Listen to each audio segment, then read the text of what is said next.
Hello and welcome to episode number 48 of The Pitcher or the Hitter, the podcast by the M-SABR Dynasty League for the M-SABR Dynasty League. I am Cam.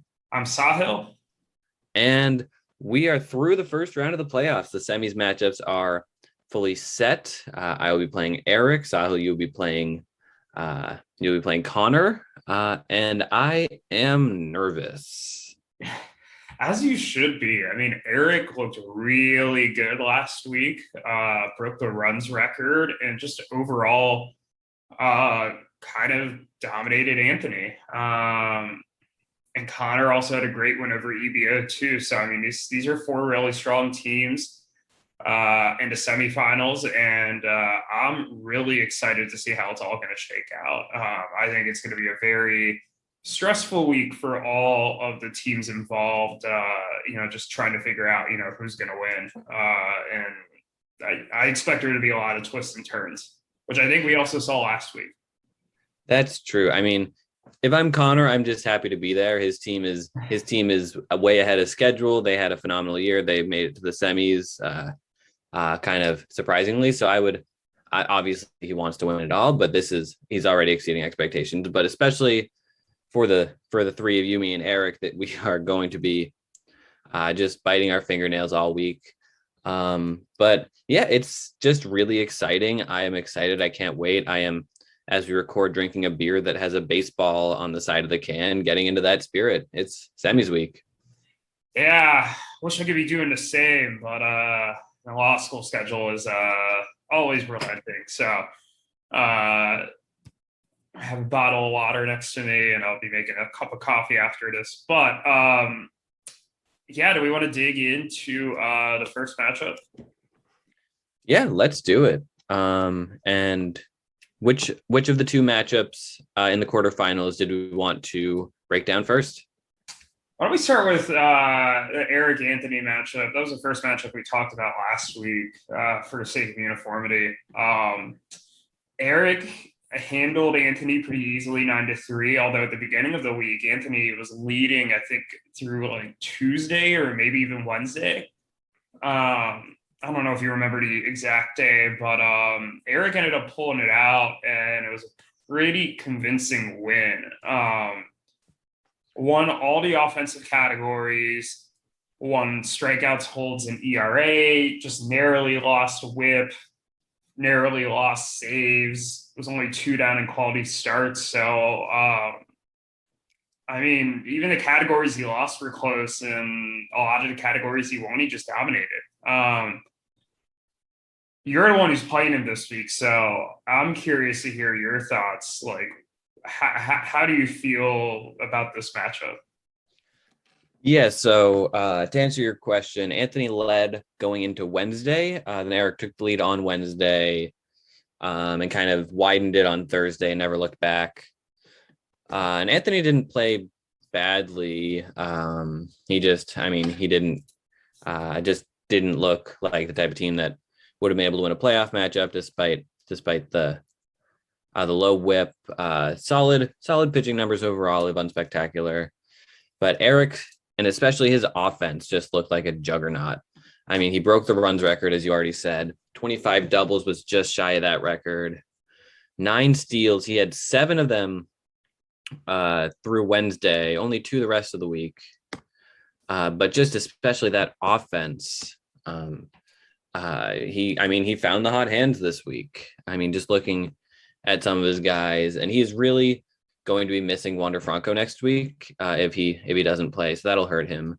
But I mean, he was able to get a great week out of Yoshi Susugo. He walked 6 times, good for a 500 on base percentage, and scored 3 runs for him.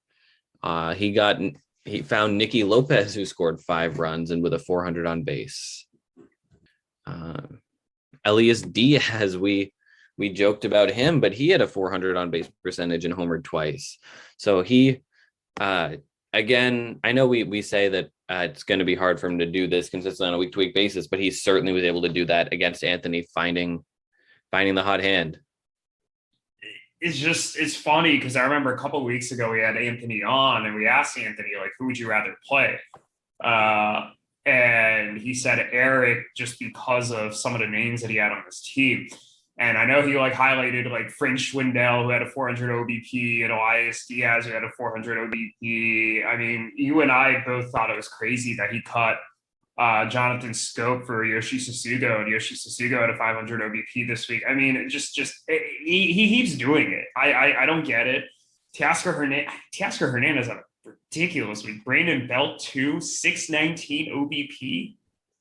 Look at Lane Thomas. He drove in 6 runs. Jesus Christ. I mean, I'm not guaranteeing that this is gonna work out for Erik every week, but it certainly got the job done this week in pretty convincing fashion.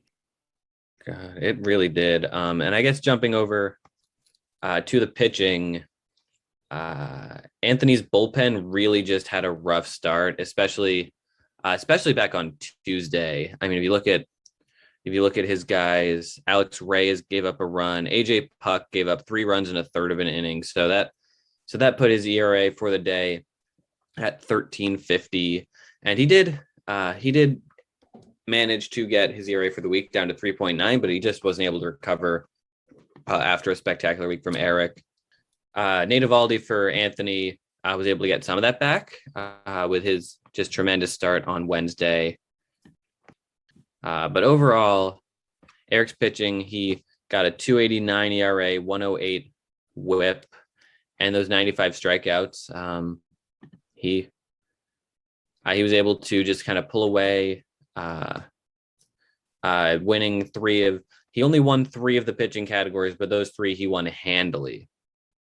Yeah, I mean, I think we all knew it was going to kind of, what's been hamstringing Anthony all year is his offense. And, part of it is injuries and part of it is just there's a couple guys in his roster who I think probably need to be upgraded. But, I mean, he lost all of those categories. I mean, kudos to him for being able to hang in with the pitching categories. Like, overall, it was a pretty solid effort. But, as we, have mentioned earlier, I don't think either of us were particularly confident he was going to win this week because of the offense. And I think this matchup went just about as we predicted. I didn't think Erik was going to win like 12-0, but I also didn't necessarily think it was going to be super close. And I think 9-3 ended up kind of being the happy medium I thought it would be. I think so. And the one thing, I didn't even mention this, that really scares me as the person who has to play Erik next is he got 8 holds. And that is just really surprising and worrying for me. Both of us, he had 65 holds in the regular season. I had 58. And if he can, he added a bunch of relievers, specifically holds guys. I'm in hopes. I speculated that it was in hopes of beating me the following week. And I mean, it certainly put the fear into my heart about that. I do not want to go up against a bullpen that's going to get 8 holds. That's not something I could compete with, even with some of my guys. Yeah, I mean, and it's funny because we've also said all along, Erik's not competing in a bullpen. That's a big mistake. It's going to come back to bite him. I mean, still to what the 0 saves, but it's fine. I feel like if you're punting one of those categories, but the pump both is hard. But kudos to him. I mean, we talked about some of these holds guys, and maybe not being particularly confident in some of them. And it's kind of weird. Some of the guys he got it from too is like Yolis Chacin had 2 holds. Luis Garcia of the Cardinals had 2. I didn't even know he was a player the Cardinals had. Like, ESPN has him wearing a Yankees hat in his picture. Yeah, like but he's gotten since August 19th, he's gotten 7 holds suddenly. So I guess he found this guy at the right time. Yeah, I mean, especially like Alex Reyes kind of falling apart. They've kind of needed somebody else to move up into that role, and Giovanni Gallegos is no longer pretty much exclusively pitching the 8th, now that he's closing. So that's going to be interesting. I certainly don't like that Erik is getting as many holds as he is, because a lot of my strategy is, predicated on winning holds. And I know you don't like that either, but I do not. I Ugh, I really am going to have to kind of adjust my strategy. I was streaming holds guys in the middle of the season, and I may have to do that again against Erik if he's continuing to hold on to these guys. I want to look to see what, if any, transactions he's made going into this week. I'm looking at the transactions. I'm seeing that Yuki dropped a lot of guys on the 13th.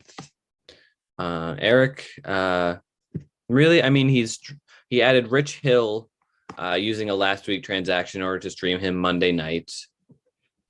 And ditto with Jake Odorizzi. But other than that, he didn't make any moves involving his bullpen. So he is using all of those guys that he picked up, and and hoping that they can get 8 more holds for him. Yeah, I mean, that being said, we all know how volatile holds are. So he could just as easily finish with like 2 holds next week with this group of guys, and I wouldn't necessarily be surprised. That's But true. yeah, we'll see what happens. This is it's going to be interesting just to see how he manages the bullpen, because like like we said, Erik's been one of the better holds teams the past couple years. I feel like he's taken advantage of holds more than any other team from the get-go, and I think that gave him a big advantage, but he hasn't really been using it this year. So I'll be curious to see how he deploys that strategy, or if he decides to shy away from it maybe next week, or if he plays me. It'll be interesting to see how this works for.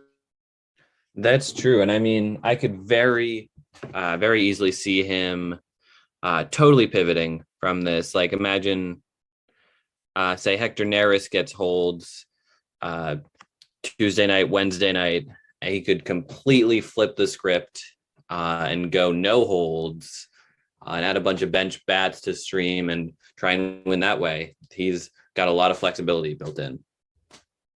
Yeah, no, absolutely. Yeah, but we're doing a little bit too much of previewing next week. We'll get to that later. Yeah, no, for sure. Anything else you really want to dive into this matchup? I think I've kind of covered most of what I want to say here. Great win for Erik. Strong performance by Anthony, but just not enough at the end of the day.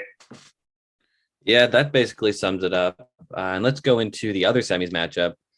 And that was Conor versus EBO. And Conor was able to get the victory, knocking EBO out for the final time. It was a big moment and kind of a shocking one. Yeah, I mean, I'm not necessarily surprised that Conor won. Like, Conor does still have a very solid team, although I think you and I both agree it's kind of a year early for him to maybe be making as deep of a run as we thought he would. I think the story of this matchup just has to be EBO's pitching. I mean, the strategy failed them this week. Losing by 1 in saves, 4-3 was just devastating for their strategy. I mean, losing ERA and WHIP as much as they did. I think EBO's ERA was more than double Conor's, and the WHIP was 0.13 higher. I mean, it doesn't matter how well they're going to do elsewhere. And in fact, they were actually pretty solid offensively this week. They won 4 offensive categories. They tied stolen bases, and they only lost doubles by 1. But as we've said all year, if they're not winning those pitching categories, they're not going to consistently win matchups. And the fact that they only won 1 pitching category, I mean, it's just a disappointing way to end here. Yeah, I think the takeaway I got from everything is that the story of EBO beginning to end has kind of gone down like a Shakespearean tragedy. And let's start from the beginning here. So EBO came into the league. They got their MO. What was it? They are the cocky team. Yeah. They have Zane and Max, particularly Max, but Zane as well. They're confident. They're going to blow the doors off you. They have style, and they can back it up. They're the first team to make big trades. And they just want to be the best, and they're confident that they can be that. And they were super close to winning it all 3 years in a row. And going into this year, they decide uh, they're not satisfied with that. They want to completely blow it up and try to be the most powerful by doing something completely different.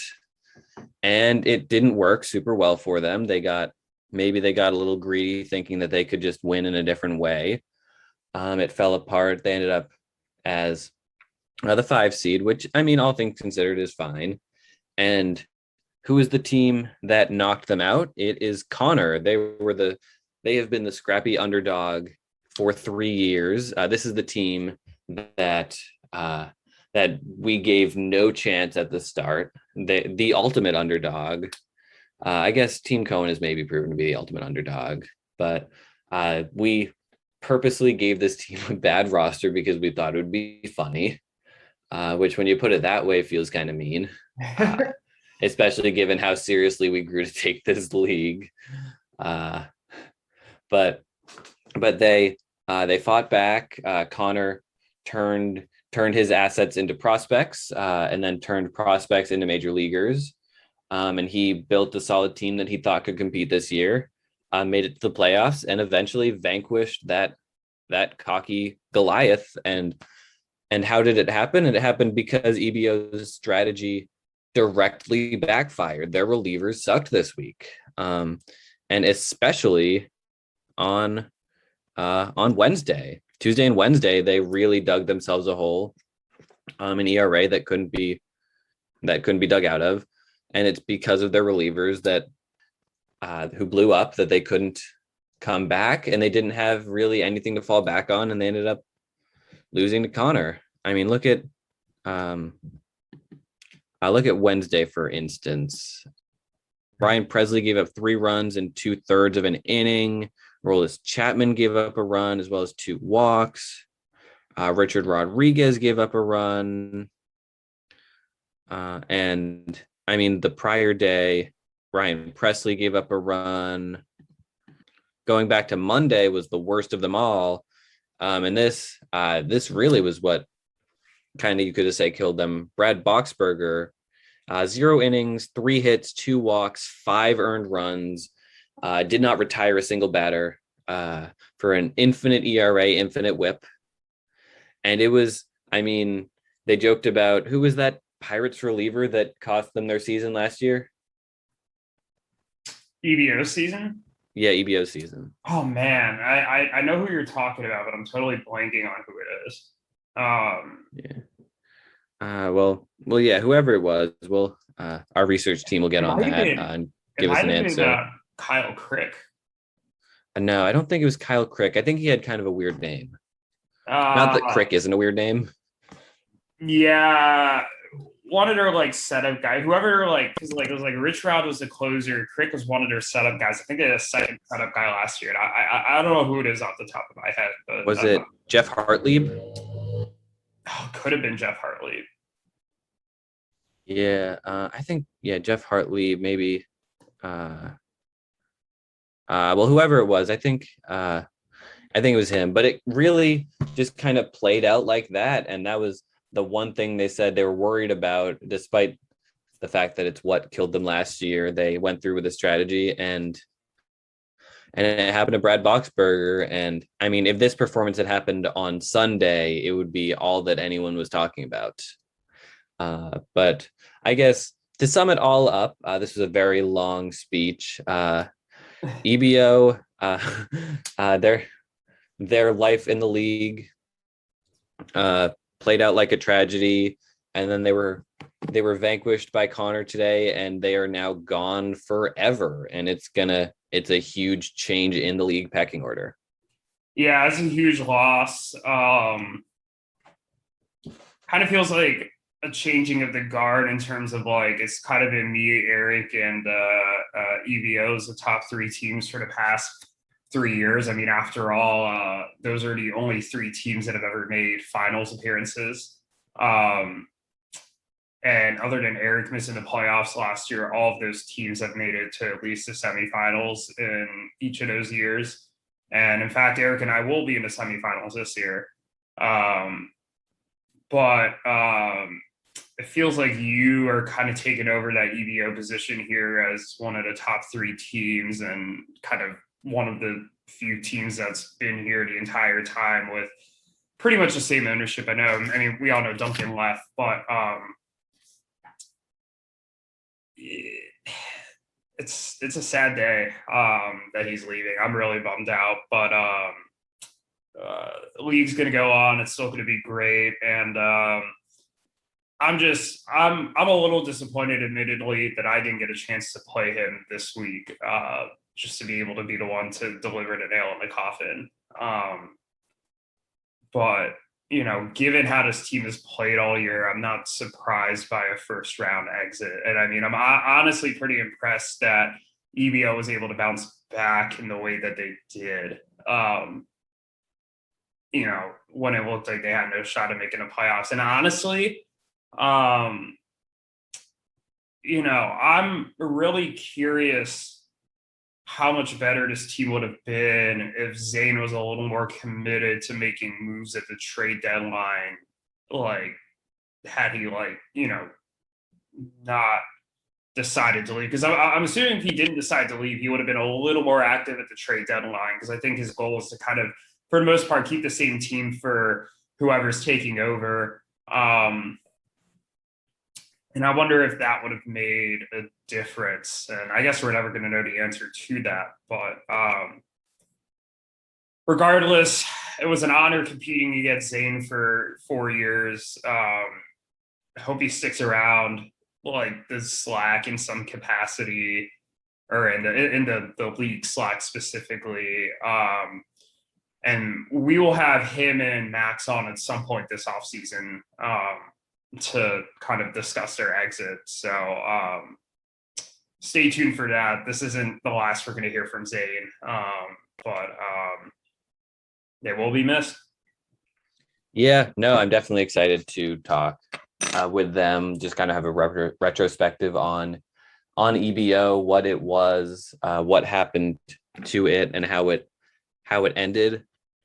And as per your previous point, I guess I really don't know how much could have changed, because I'm not sure how much in the position Zane was to add a bat.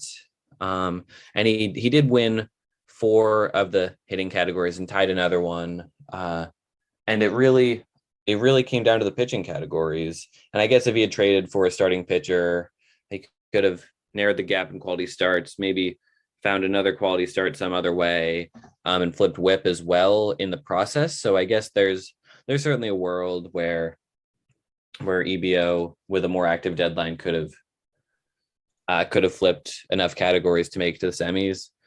But in the end, I mean, if Zane's heart wasn't in it, then I guess that's how it goes. It's certainly very understandable, and best of luck to him. I mean, first of all, with his teaching job, but with everything going on in his life. And I'm sure this team, with new ownership, there's no reason to think they won't be in the playoffs next year. Oh, I think so too. I mean, I think more than just like who's on this roster. First off, there's a bunch of very good offensive pieces.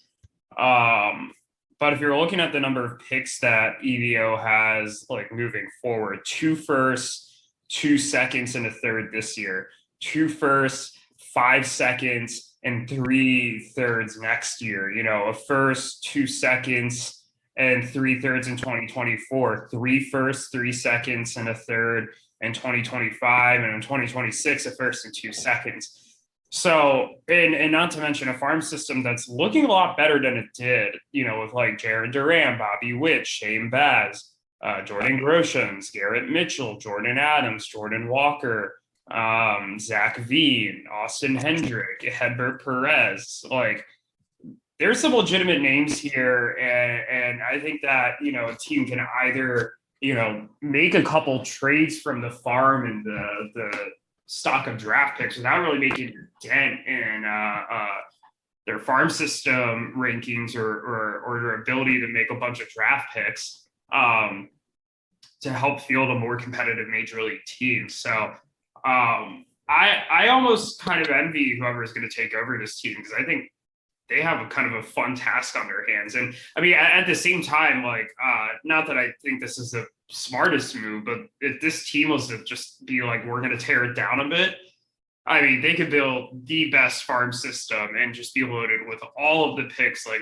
very quickly, because there are some pretty solid names to trade here. And in fact, I could see some of these older names, i.e. a Goldschmidt, a LeMahieu, a Starling Marte, whose value I don't think is ever going to be higher than it is right now. You know, Charlie Blackmon and Nelson Cruz, you know, kind of moving on from this team. And I think that that could be, you know, a prudent move, but we'll see. I mean, we can get more into what this team should do kind of next year, you know, the off season as well, when maybe we have a clearer picture. But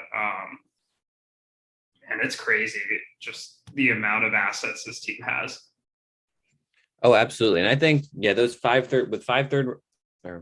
with 5 second round picks, you can get a Heriberto Hernandez, perhaps. Heriberto, man. Heriberto. I mean, 5 second rounders, you're probably, I can't imagine they're going to keep all of them, because there's no way to keep all of those players, especially with a farm system that's this solid front to back. But yeah, I mean, there are just so many assets on this team, quantity wise and quality wise, that whoever takes over next year, and I'm really excited to see this search process underway. And I'm excited to see who takes over, because I'm sure they'll be able to do great things with this team. Oh, absolutely. That's going to be really interesting. And I think whoever takes over is really going to dictate kind of like what types of moves are made. You know, I think you have a very good point. You know, some of these picks definitely just need to be moved. And I think you kind of saw that even with EVO last year. You know, there's a reason I kind of ended up with a bunch of picks in the draft, is because they just had to get rid of some, and, you know, they pushed some out to next year. So it'll be interesting. Oh, absolutely. Yeah. And is there anything regarding Conor that still needs to be said? I know we spent the majority of this week talking about EBO. Conor, I know the one thing I wanted to say, he managed to get his OBP up to 296, which is surprising, because on Friday morning it was at 237. He had a hot start Monday. Tuesday it was 226. Wednesday it was a 189, and then Thursday it was 205. And yet he managed to get it not respectable, but he got it to be non-historically bad. So I guess goes to him, but he only won one hitting category on the week, so he was really carried on the back of that pitching. But just an interesting week in general for him. Yeah, I think you hit the nail on the head. He was carried by the pitching, and he was carried by you know, getting a tie in stolen bases and, you know, narrowly winning doubles. So I almost feel like that how Conor performed this past week kind of feels like his ceiling to a degree. I don't necessarily think he's going to come out this week and perform much better than he did this past week. And I think that slides against EBO, but I wonder how that plays against Yumi and Erik, especially because we're playing a very different strategy than EBO did, which I think leads itself to less volatility, and it puts less pressure on certain individuals, i.e. like EBO and their relievers, to, you know, perform at the highest level. You know, you mean Erik can stomach a couple bad starts in a way that, you know, Zane probably couldn't do with a couple of bad performances by his bullpen arms. So we'll see. I think Conor should feel pretty happy about his performance against CBO. And I mean, when I saw Conor this weekend, I mean, I think he's acknowledged that, like, this season, just for what it is now, is a resounding W. And And I think anything that happens at this point is gravy for him.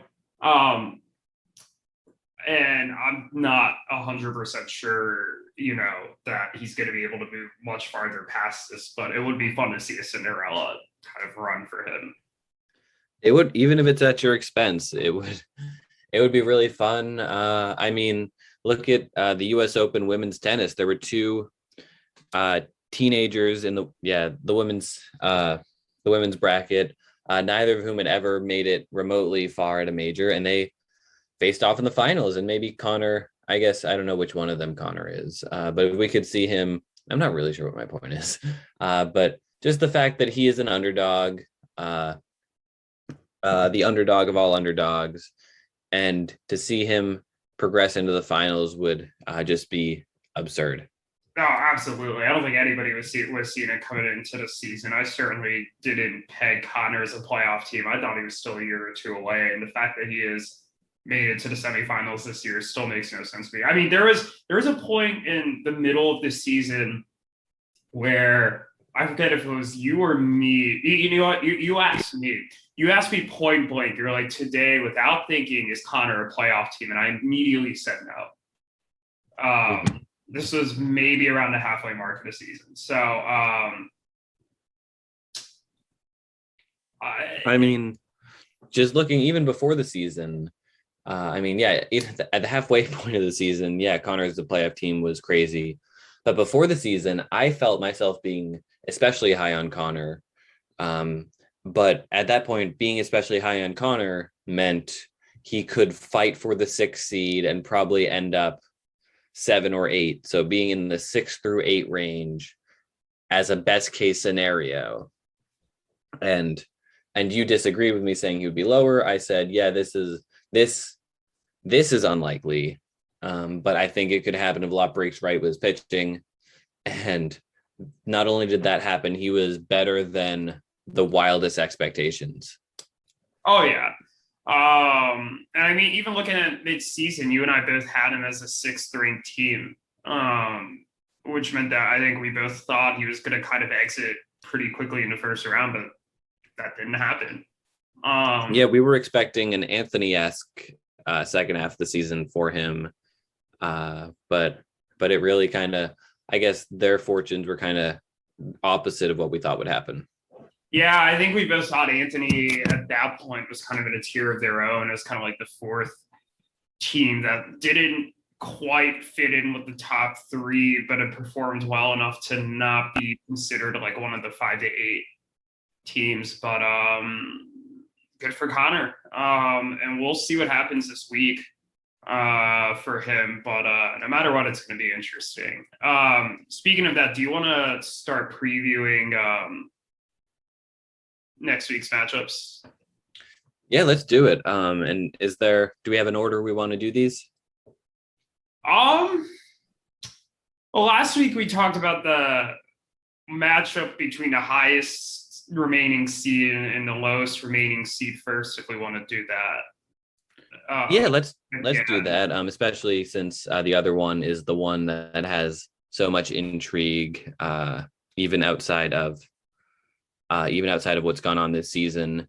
Yeah. So yeah, let's talk about you versus Conor first. Yeah. I really kind of like how my team's going to match up this week. Let's start with the starting pitching here. I have a 2-start week from Adam Wainwright.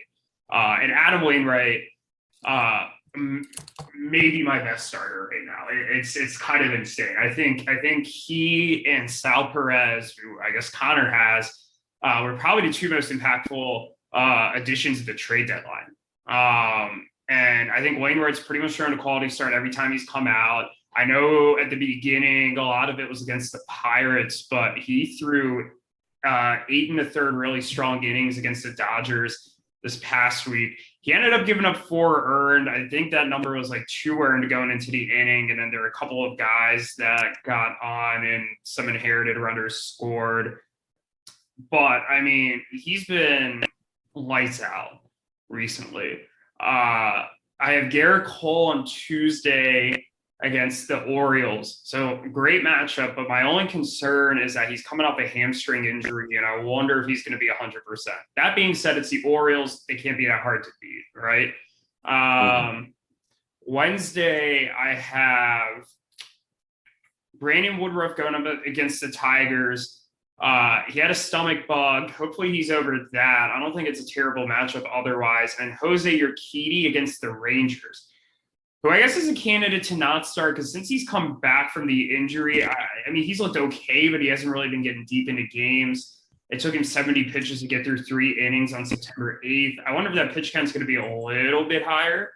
But the matchup against Texas is a really solid one. So I like that. On Thursday, I have Kyle Hendricks against Philly. I know Kyle Hendricks, like, the 4 of his last 6 starts has given up 9 earned, 4 earned, 8 earned, and 6 earned with 2 quality starts during that stretch. But his last start was a quality start against the Giants. I can't explain what's happened to him this year. It's been a little frustrating to watch. And a lot of this ERA inflation has kind of come late. I think he had like a ridiculous span of quality starts like in the middle of the year. And I still think he's among the league leaders in quality starts. He's not it's not Walker Buehler-esque as you and I have talked about just how dominant Walker Buehler has been in that category this year.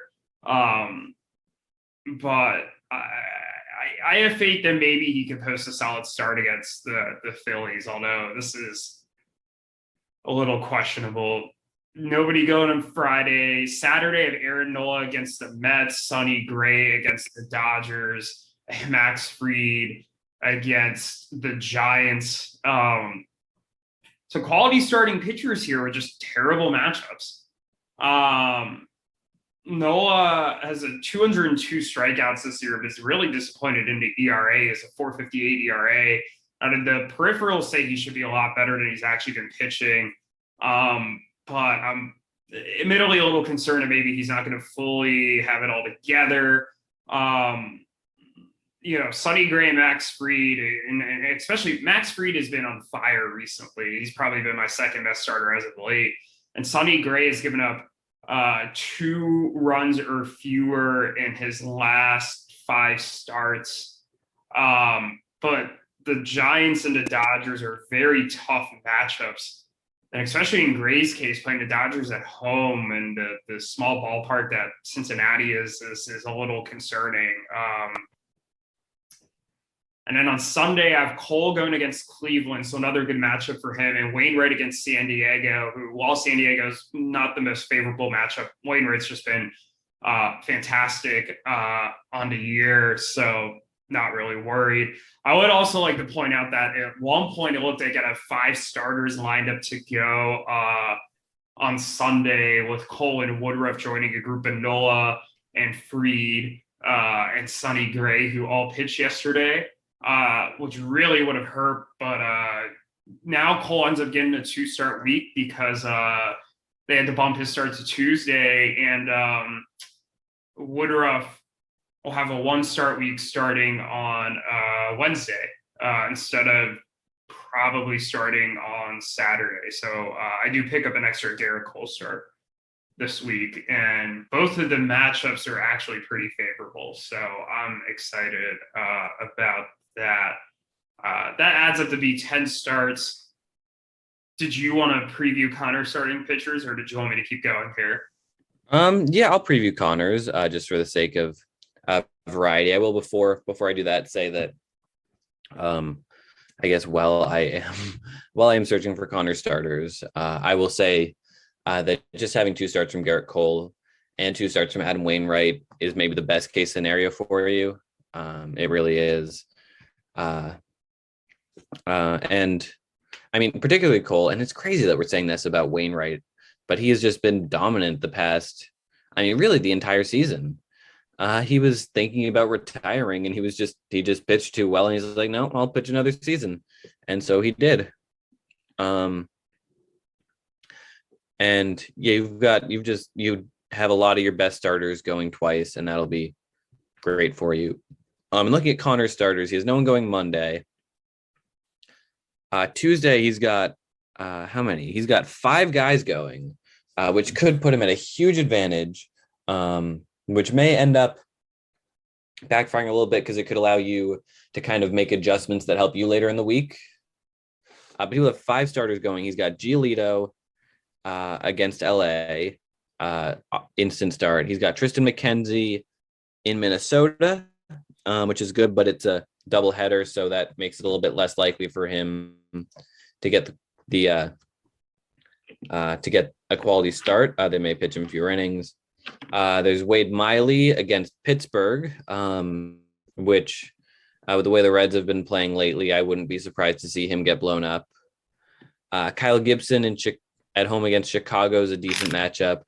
And then his 5th starter is Marcus Stroman against St. Louis. So he's got a solid group of guys going on Tuesday too. So I could see him jumping out to a big lead in a lot of categories that may at first glance seem insurmountable before you get some of your guys in throughout the week. And then Wednesday, he's got 2 more. He's got John Means against the Yankees.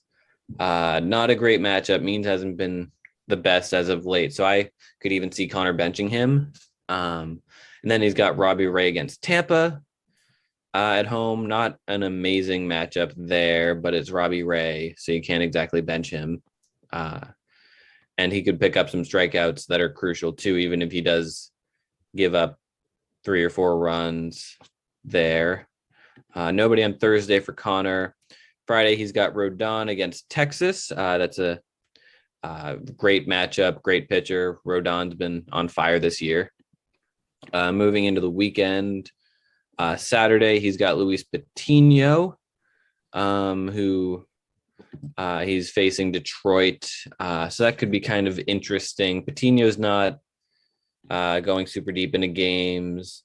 His most recent couple starts haven't been the best. So I'm not sure that he's the best pitcher to go with. And maybe who knows what this matchup will look like by Saturday. Maybe he's benching Patino. And then Sunday, he's got 3 more starts. I'm not sure what this number adds up to. But he's got Savale at the Yankees, which could be an interesting matchup there. Wade Miley at home against the Dodgers could be really interesting to see, especially if the matchup is coming down to ERA and maybe quality starts. If Conor does decide to pitch Miley against LA, just because one, it's in the Great American Small Park, and 2, so maybe he could kind of, in theory, be a guy to bench, but the fact that Conor would want to ride with a guy he acquired at the deadline for a 1st-round pick, so that could kind of be some mental games there. And his 3rd start is Kyle Gibson at the Mets that day. So in total, I'm not sure if you've been counting how many starts Conor has this week, but he's got some really interesting ones, and I like his pitchers. Yeah, especially on Tuesday, I think the matchups really work out well for him. There's not a single matchup I really don't like. Some things I was looking at while you were discussing these names, I didn't realize Tristan McKenzie has 6 straight quality starts. He has really turned it around. Good for him. Yeah, I named him in the offseason as the guy I want to trade for, but haven't reached out on. And I was looking in the beginning of the season, I was glad I didn't trade for him, but now he's really turned it around, and good for him, good for Conor. Yeah, it might be a little too late to go at him. I'm pretty sure this adds up to 12 or more. I mean, I think Conor's going to have to bench a guy or 2 when it's all said and done. I think there's kind of some obvious starters I feel like you could bench. I know you mentioned Patino and John Means. I think those are both definitely bench candidates. We'll see. I mean, if he and I'm not sure how it lines up, but with 3 guys going on Sunday, he could end up with 13 or 14 starts for the week. Yeah, I mean, because he'll have 7. Let's count this quickly. I think it's worth it. He's got 5 on Tuesday, 2 on Wednesday, so that's 7. Thursday, he's got no on. Friday, he's got Rodon, so that's 8. Patino on Saturday, that's 9. Oh, he's got exactly 12. He's got 3. Okay, so that's kind of fewer than it felt. but It felt like 16 when we were talking about. I'm not gonna lie. So I guess in theory you could start everyone.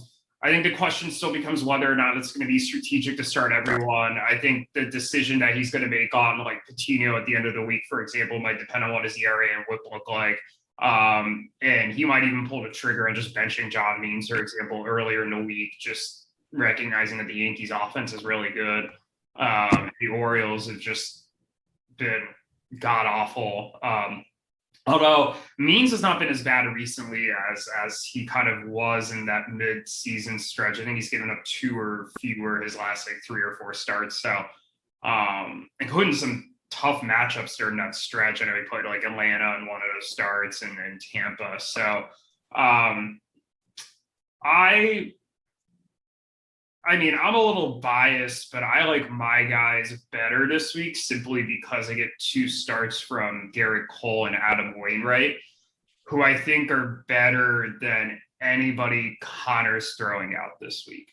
That being said, I think Conor definitely has the advantage in quantity if he so chooses so. And I think that, you know me, like, even though I'm not going to be able to fill a full 12 starts, I mean, this might be different because, you know, it's kind of all hands on deck at this point. But generally, I just trust the guys that I have, and I'm not going to, you know, make an effort to start 12 guys for the sake of starting 12 guys.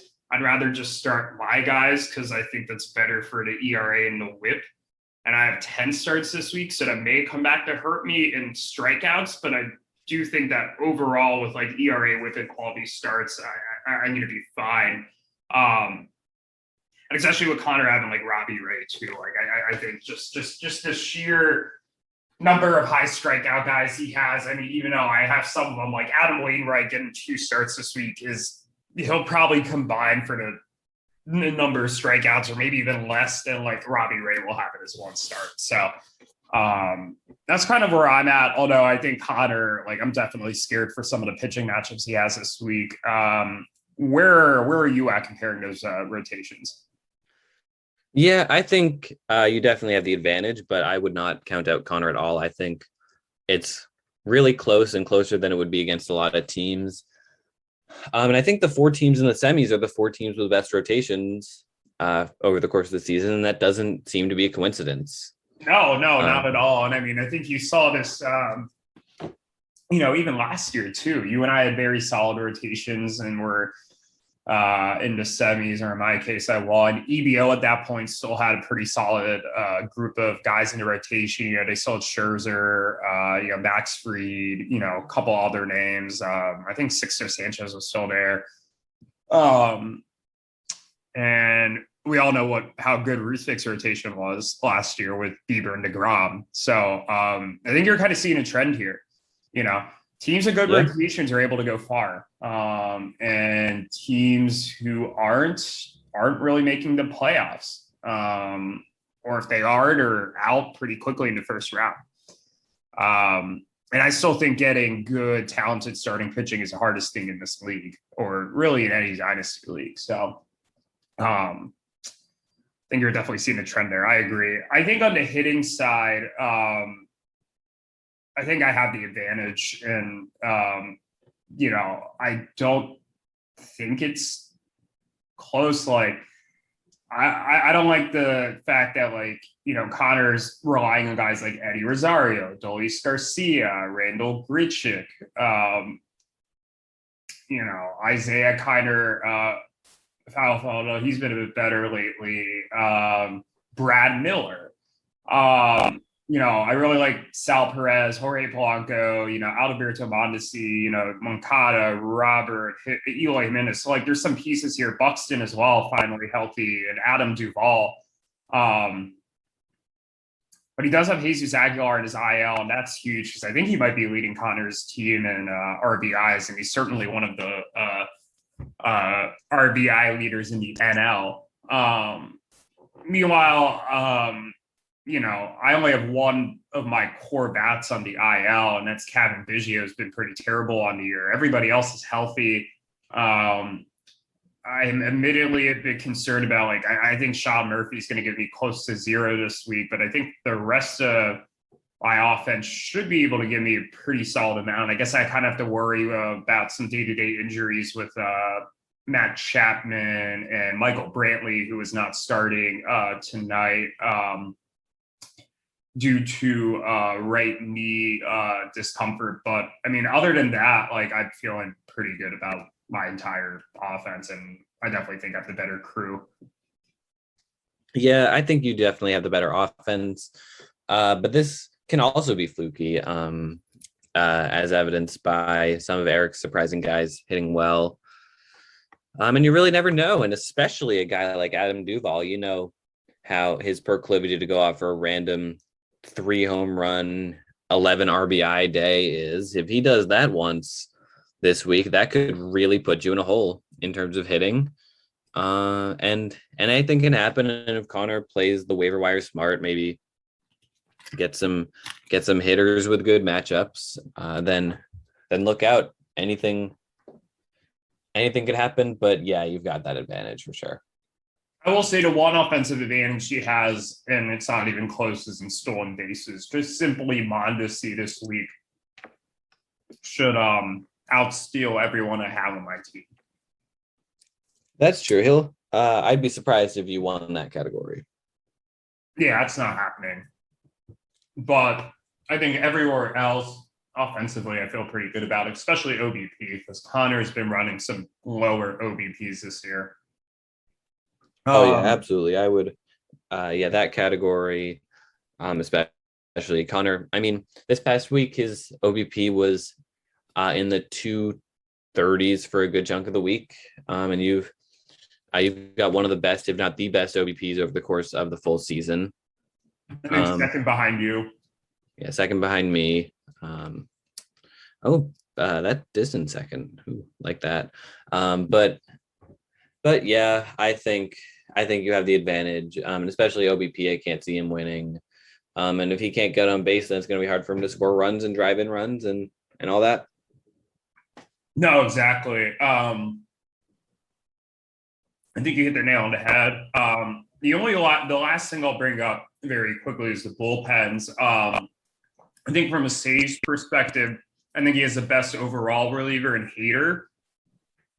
But I think I should out-quantity him with Raisel Iglesias, Will Smith, and Giovanni Gallegos, all three of whom are having fantastic seasons. So I'm not particularly worried there. Although Hader could give him a nice boost in strikeouts as well, which is why I'm actually pretty convinced Conor's going to win strikeouts. I'd say between Robles, Chafin, and Stalmont, he's got a solid, group of holds guys. Obviously, the Gallegos not getting holds anymore. That kind of gives me a hit there, as well as losing Jonathan Loaisaga to a strain right rotator cuff. And it doesn't look like he'll be back this week. So I'm kind of relying on Blake Trinan, who's, I think, leading the league in holds. Tyler Matzik, who's been pretty solid overall, though he's definitely a candidate to kind of be one of the guys I end up adding and dropping throughout the week. And Garrett Whitlock, who doesn't necessarily have the most holds numbers over the course of the week, but he's been used in a ton of high leverage situations, actually including some save opportunities. On the 6 he pitched, he ended up blowing it, but they let him try for a save. So we'll see. I think I definitely have the advantage in saves, and I think it's kind of a wash and holds. Yeah, I would agree. And maybe he'll end up winning holds. Maybe you end up winning holds. I mean, you had by far the most holds over the course of the regular season. I know a lot changed in terms of some guys' roles, but yeah, I think you generally have the advantage in just about every facet here. I'd say so too. I guess the one thing I'd say about my holds numbers is I'd started off the season a bit stronger than it ended. And I'm not exactly sure why that was, but holds are weird. They are weird. All right. Anything else here, or do we want to start diving into your matchup? Let's dive into me versus Erik. And I know we kind of kind of got a little greedy and talked a lot about it during the recap of Erik's matchup against Anthony. But this is the matchup we've been waiting for, dating back to at least April and maybe even December. Me and Erik have been on a collision course for each other in the semis, and here it is. And we didn't know, was Erik going to be the 2 and me the 3, or am I going to be the 2 and Erik's the 3? But either way, this has just been two planets destined to crash into each other. And we've kind of, it hasn't been as heated during the regular season as it was during the off season, but we've kind of become rivals. I talked some shit about his team. He's talked some shit about my team. And we both play the game very differently. He's had the success over the course of, the first 2 years in league history. And I think I've had the better team this year. I've had the better season this year. My team has looked better, but anything can happen in the 1 week, especially against a team like Erik. And it's just, it's finally here, and it's scary. And one of us is going to be really disappointed come next Monday. Oh yeah. I genuinely don't know what's gonna happen here. I am like I have an inkling of who I think has the advantage, but like this is like as close of a matchup as I think we might see in the playoffs. Although the finals matchup should rival that in terms of closeness. But I mean, if we're going to kind of break this down similarly, so starting here with Erik's starting pitchers, he had 3 starting pitchers on Monday, one of whom has already pitched at the time of recording. Luis Gil threw 6 innings with 8 strikeouts and a walk, but he gave up 5 earned runs and 7 hits. He also has Jake Odorizzi going later tonight against the Rangers, and Rich Hill against the Cardinals. I don't exactly love any of those pitchers. Nobody going on Tuesday. Wednesday, he's got Joe Musgrove versus San Francisco. Musgrove's obviously been fantastic and a must start, but the matchup against San Francisco is not the most ideal. And then he's got Huascar Yanoa against the Rockies. And he's been pretty solid since coming back from the injury. He's gone through 6 innings twice, and only once has he given up more than 3 earned. But the pitching in Colorado is never easy. Thursday, he has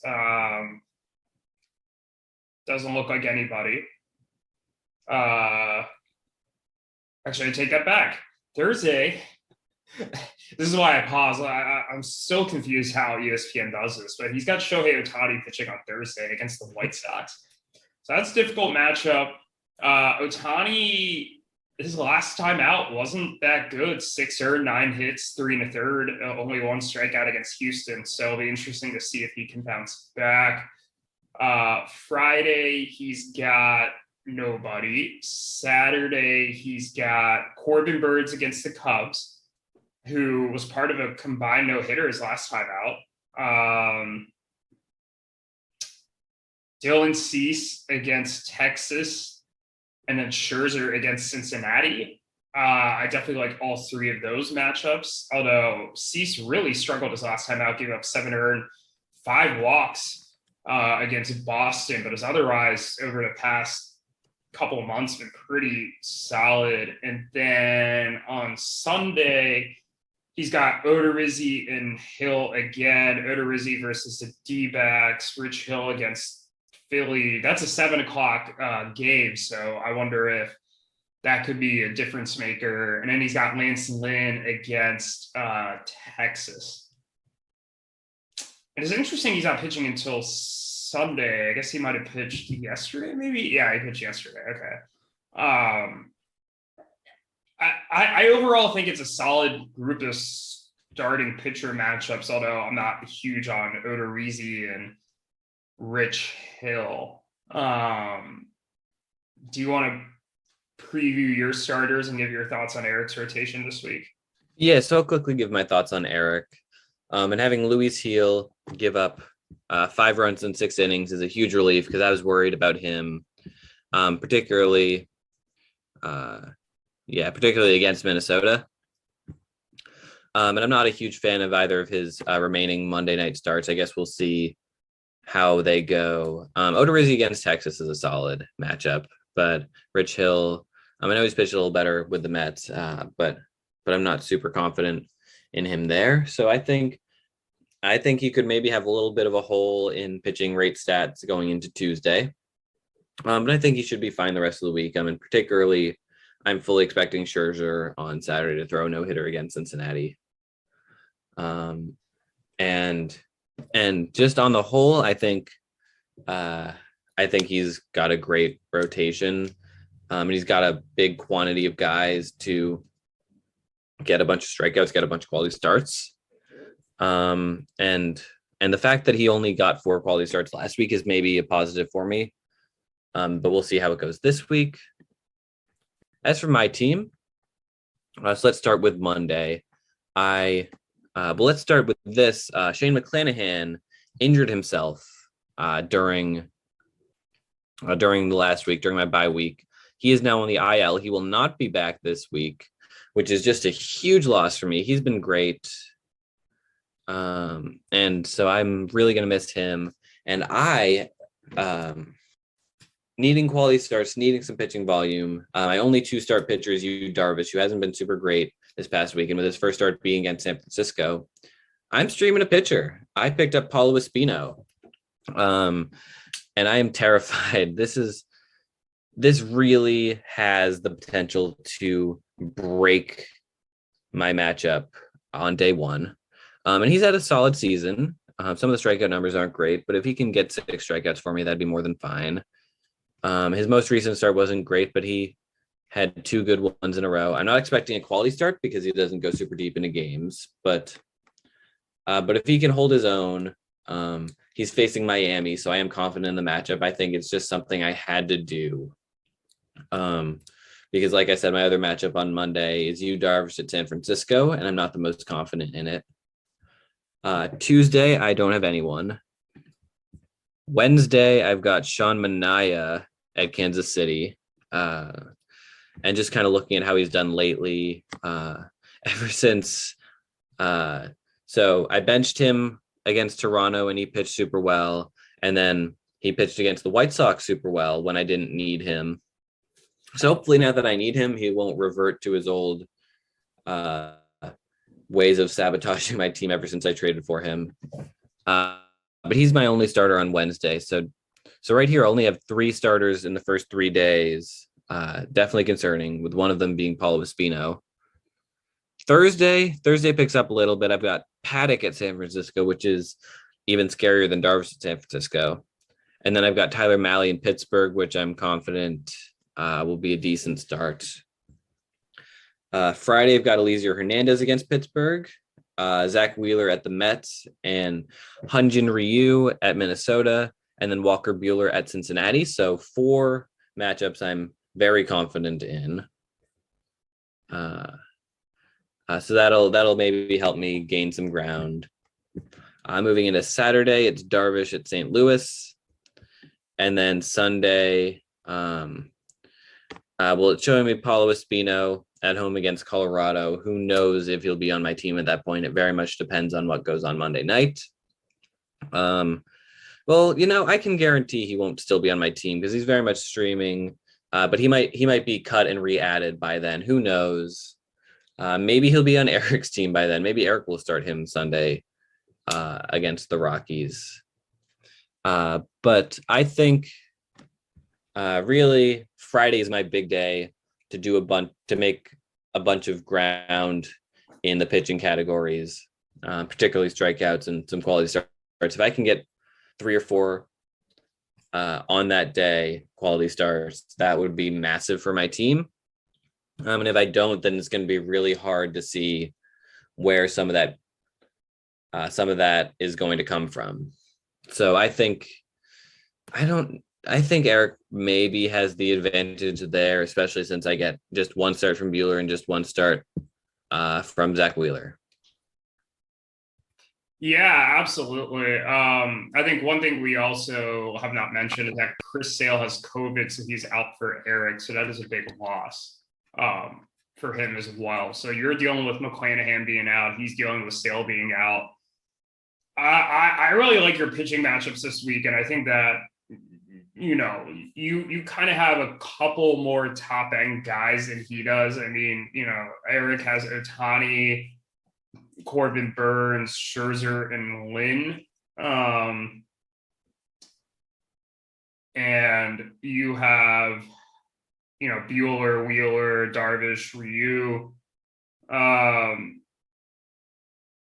I feel like what this is going to come down to, though, mostly is kind of the bottom end of your all's rotations. Because I'm expecting Walker Bueller and Max Scherzer to be fantastic regardless. I'm expecting Corbin Burns and Zach Wheeler to be fantastic regardless. I just think you have a little better depth there with like Shamanaya and Tyler Mahle,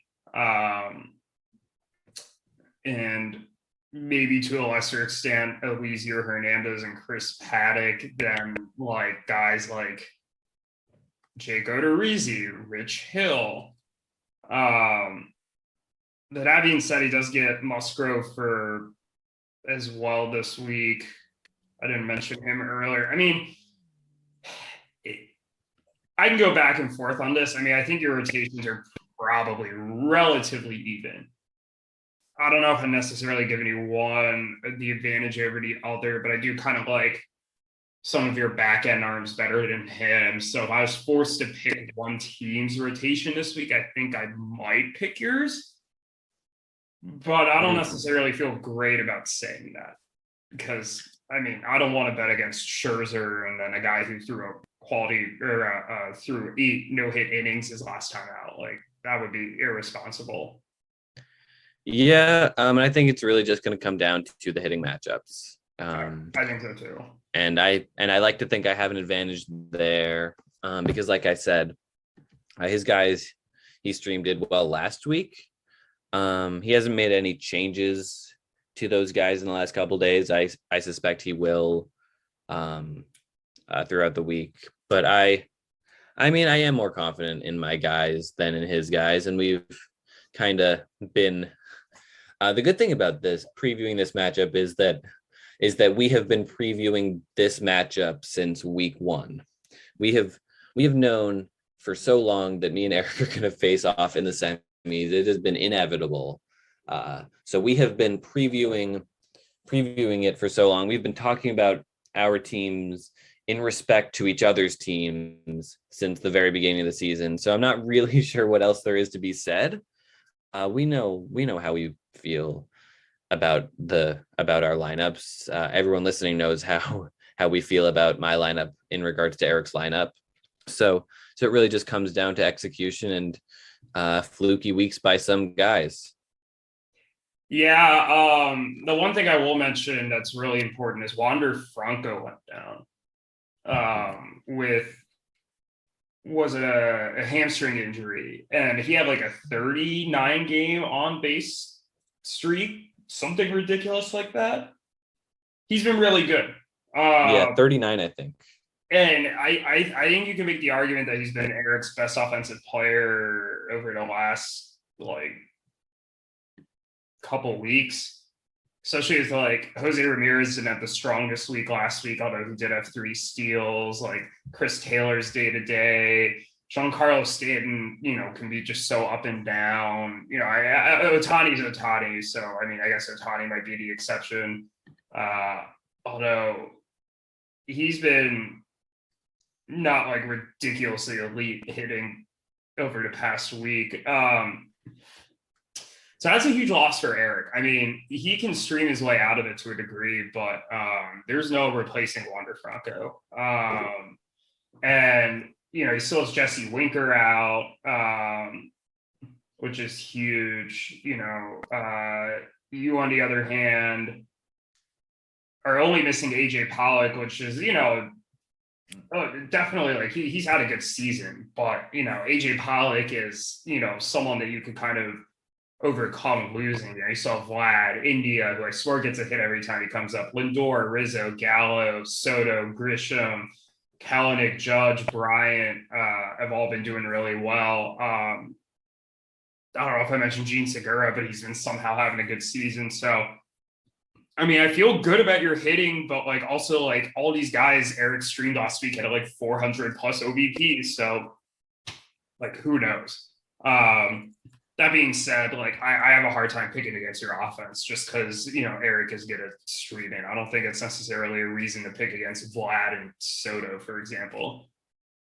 Yeah, I love my top guys. And I think it's time to talk about my albatross guys. As in my top prospects who have not performed yet at the major league level, but I've got to keep them on my roster, giving me a lot less flexibility. And let's see how they did the past week or so. Jared Kelnick was terrific. He this past week during my bye, he had a 375 on base, hit 2 homers, slugged 667. Perhaps signs of turning it around. Just a terrific week all around. Joe Adell, he also hit pretty well. He not amazingly, but he hit a homer. He slugged 500, drove in 5 runs. So maybe signs of turning around for both of them and being worthwhile parts of my team. And Alec Boehm, on the other hand, has not been called up yet, which means with that 7-day window, I will not be forced to cut someone to put him back on my roster by the end of the week, which is very good, very clutch for me to not have to just kind of make some big move in regards to him. So I guess on the whole, signs of life for these guys, and hopefully I can. I mean, not that I have any plans of cutting them for at least another year if they continue to struggle. But the fact that they're showing signs of living up to their potential over the past week is promising. Yeah, I mean, and I think that that's definitely one thing that could potentially hold you back a little bit, and that like you can't cut them, but you're going to kind of have to hold on to some of these guys. And I think that your team is just set up so well moving forward. I think maybe just a combination of major league talent and minor league talent, you might just kind of have the best overall situation over the next 5-10 years. So I wouldn't necessarily sacrifice a chance of getting to the finals to, or sacrifice one of these players and send them to the waiver wire just for the chance to get to the finals. But that could also work to your detriment in the short term. So that's just something we're gonna have to, kind of look out for this week. And we all know how close we think this matchup is going to be, so maybe it makes a difference. But I'm not sure. We'll see. It's going to be close. I mean, it's. I don't see either of you blowing the other out. Like it's going to be like we're going to be talking about this like Sunday night, super stressed out for both of you. Mm-hmm. Yeah, no, absolutely. And this is kind of a good lead in. Do we want to give our predictions for next week? I think we should. And Cam and I are going to add a little twist to it this week. Not only are we going to predict the who wins the matchup, we're going to try and predict the scores. But before we do that, last week I picked Erik and EBO to win. I went 1-1. Cam picked Erik to win, and then Conor and EBO to tie. But he explicitly stated that he predicted Conor would win based off of that. So we're giving him the win. He's 2-0. I'm 1-1. That means Cam is only 2 games back of me. I'm 78, 31, and 19. He's 72, 29, and 27. I think the way we agreed to this, and you can correct me if I'm wrong, is that if we pick the score exactly, we get an extra win. Yes, that's correct. Okay. And that prevents me from being forced to pick Erik to beat me this week. Yeah. We were trying to kind of avoid, Cam just strategically making picks that he didn't necessarily agree with. We also have some plans for picking in the finals too. It's going to look a little different as well to see if Cam can close the gap, make it a little bit fun. Do you want to go first or should I go first? I can go first because my luck has been a little better going first. Yeah. So let's do your matchup. And here's how this matchup is going to go. It's going to be Tuesday night. Connor's going to have 4 quality starts from his 5 pitchers. He's going to look great. Maybe your offense has a bad day. You're gonna message me in the Slack, say something like, Connor's going to beat me. I've lost to Connor. Congratulations, Connor. Congratulations, you, on your easy final victory over Connor. Yeah. And then you're going to come back and you're going to win 8-3-1. And it's going to be easy and you're not going to have any difficulty the rest of the week. Yeah, that sounds like how I operate. It does. Yeah. You were saying I had beaten you in our regular season matchup that I don't know if you trailed. Our first one, at least. Yeah, I think I won that 193. I'm sure I trailed at the beginning, but like, yeah, I mean, it was closer than the final score indicated, but you were acting like I had won when you were up. Yeah, no, yeah, I tend to overreact just a little bit. Just a little bit. But yeah, that was my prediction for that. And as for my matchup versus Erik, I think, well, let's go down the line here. I think I'm going to beat him in runs. I think he's going to beat me in doubles. I'm going to hit more homers. I'm going to drive in more runs. He's going to have more steals, and I'm going to have a higher on base. He's going to have more strikeouts and quality starts. I will have more saves. He will have more. No, we're going to tie in holds. And I will beat him in ERA. And I think he can beat me in WHIP. So I believe that would make it, if I did my math right, that would be a 6-5-1 victory for me against Erik in the semis. All right. I love that. I'm gonna pick myself to win as well. I'll say I win 7-3-2 because I was gonna say 8-3-1, but you have picked that. 2 ties, huh? Which categories do you think you'll tie? Oh man, maybe I didn't think that one's true. All right, let me revise this. I think I'm gonna win 8-4 because I can't think of a category we're gonna tie it. But I think I'm gonna lose strikeouts. I'm gonna lose stolen bases, and I don't want to pick the rest of the categories for me to win because I don't think I'm going to win all 10 categories, but I think I'm going to win most of them. And I don't know which 2 categories I'm going to lose, but I think I'll lose 2 more categories. I was also going to pick you to win 6-5-1, but I definitely don't want to do that. You know what? I'm going to say you 2 tie at 5-5-2. Ooh. Which means you advance. And I think that there's potentials for ties in quality starts. What other category? I guess any of the offensive categories I could see tying. Maybe not stolen bases, but like realistically, I could see like doubles or runs ending in a tie, you know.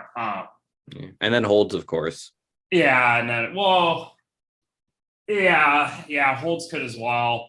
I don't think he really has any saves, guys. So I think he'll win saves. So yeah, I think you 2 are going to tie. I think his team's going to put up a bigger fight. I feel like we sounded a little negative about this team, kind of when we were previewing the matchup, and a lot more positive when we were talking about his win over Anthony. I think he's probably closer to the Anthony win end than the maybe doom and gloom we're talking about against you, just with how we feel about his offense.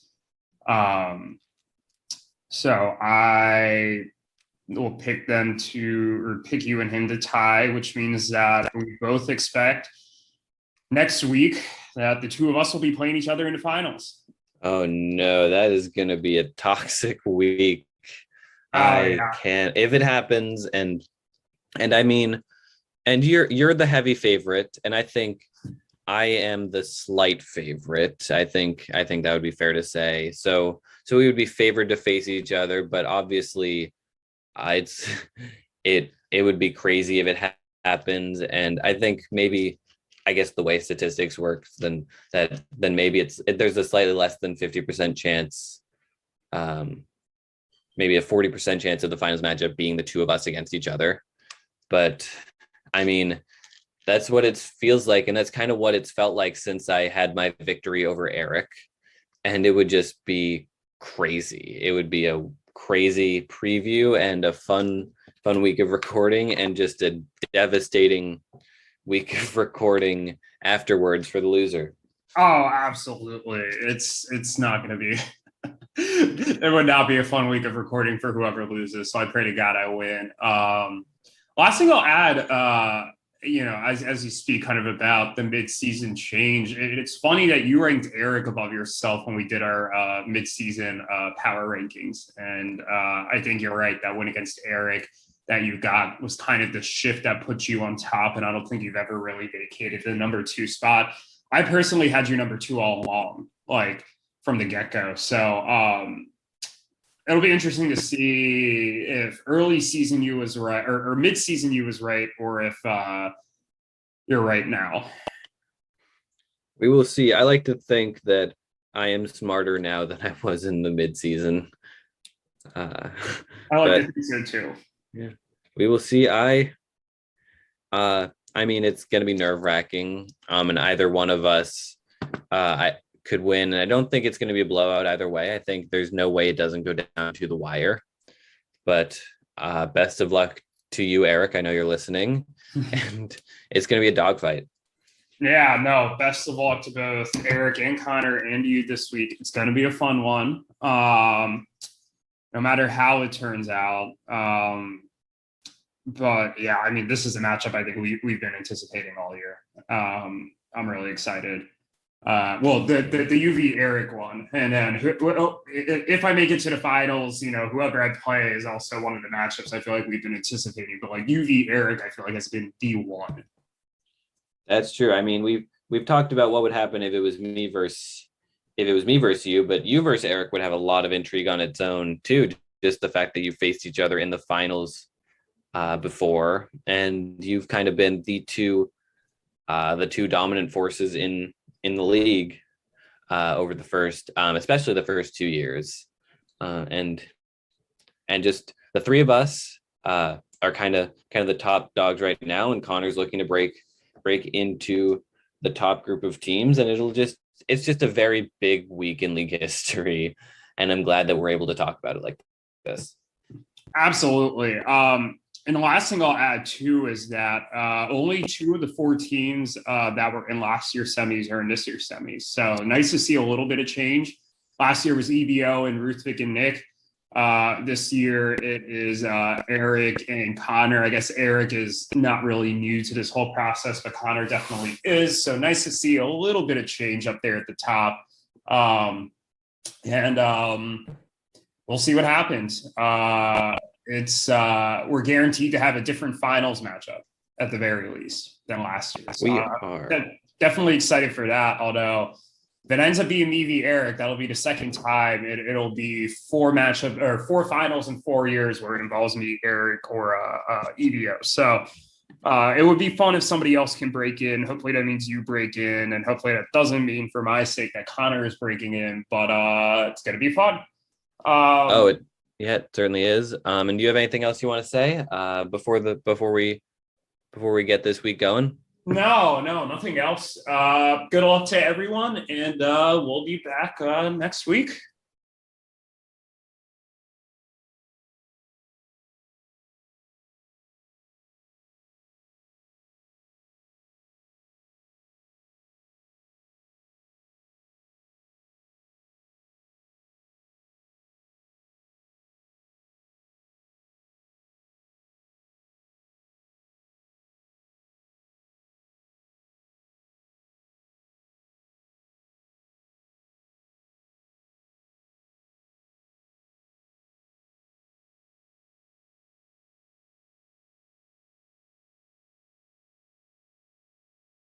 is good.